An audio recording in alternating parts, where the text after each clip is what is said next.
যারা ব্যক্তি হিসাবে ফেসবুক আইডি থেকে এটা শেয়ার করেছে এবং এটা যেটাকে আমি পোস্ট করেছে বলছি, এর বাইরেও কিছু অনলাইন সাংবাদিক মানে ফেসবুক পেজ ভিত্তিক সংবাদপত্র বা সংবাদ মিডিয়া দুই থেকে তিনটা আছে, তারাও এই নিউজটা প্রচার করেছে।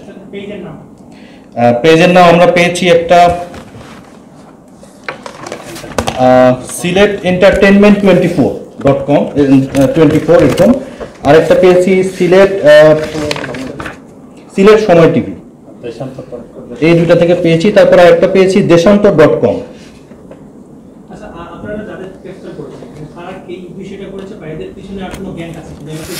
আমরা আসলে প্রাথমিক জিজ্ঞাসাবাদে মনে হয়েছে তারা গুজব ছড়িয়েছে এইটাই পেয়েছি। আর হয়তোবা আমরা থানায় তাদেরকে শোকত করার পরে যিনি তদন্তকারী কর্মকর্তা যিনি কাজ করবেন এই মামলা নিয়ে, তিনি হয়তোবা আরো বিস্তারিত ঘটনা এর মূলে কি আছে সেটা বের করবেন। ব্যক্তিরা হলেন মোহাম্মদ আশফাকুর রহমান, পিতা মৃত খলিলুর রহমান, থানা গোলাপগঞ্জ, জেলা সিলেট। এরপরে আছেন আলাউদ্দিন আলাল, পিতা মৃত উস্তাদ আলী, থানা শাহপরান, সিলেট।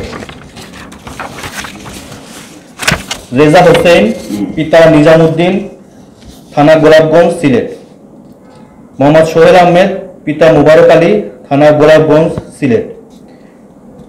মোহাম্মদ আবুল কাশেম, পিতা মৃত আশরাফ আলী, থানা গোলাপগঞ্জ, সিলেট। রাজন আহমেদ, থানা মুগলাবাজার, সিলেট। মুক্তার হোসেন মান্না, পিতা আলতাফ হোসেন, থানা এয়ারপোর্ট, সিলেট।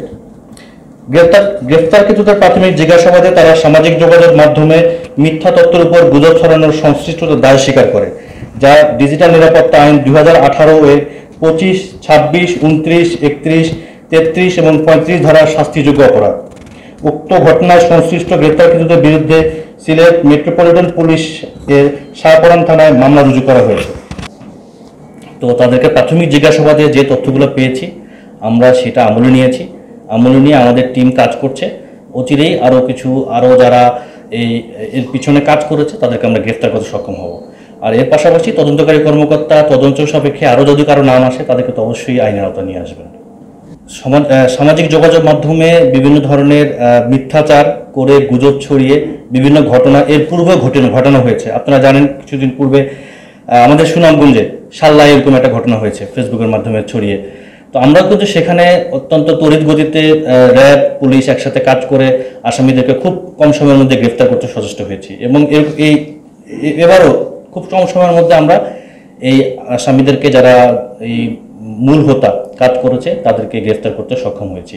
র্যাবের আমরা সব সময় এই ধরনের এই যে ফেসবুক বা সামাজিক যোগাযোগ মাধ্যমে যে ধরনের অপরাধ সংঘটিত হচ্ছে তার বিরুদ্ধে সোচ্চার আছি এবং আমাদের মিডিয়া মনিটরিং বা আমাদের যে সাইবার মনিটরিং যেটা বা সাইবার পেট্রোলিং আমরা সব সময় চালু আছে এবং যেখানে আমরা দেখব যে এই ধরনের ব্যত্যয় হচ্ছে বা গুজবের সৃষ্টি হচ্ছে বা প্রতারণা হচ্ছে সাইবার মাধ্যমে, আমরা তৎক্ষণিক তাদের বিরুদ্ধে ব্যবস্থা গ্রহণ করব।